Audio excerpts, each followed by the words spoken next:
宜兰头城单纯吉祥号因为厝伤旧，旧了可能会倒去，有民众就想要把祥号登录做历史建筑。不过，伫咧文化局网站却找无表单会当写。文化局表示，已经把表单放伫咧网络顶悬，刷落会照文字法来办理。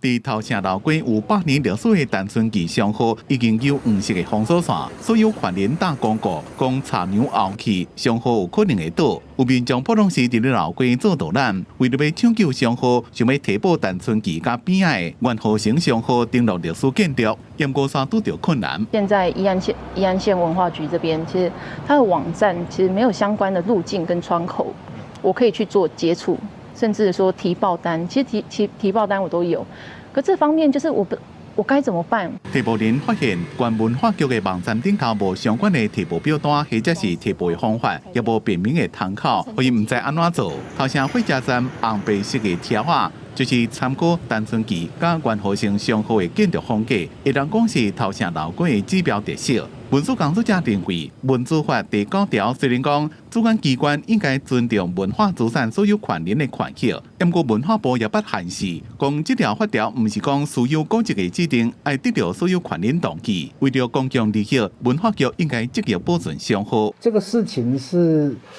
我们必须要在公共利益跟地主的私人权益的保障这里面当然有它的困难度，但是要做一个权衡。我们会依文资法第14条跟细则第15条去办理现刊，以及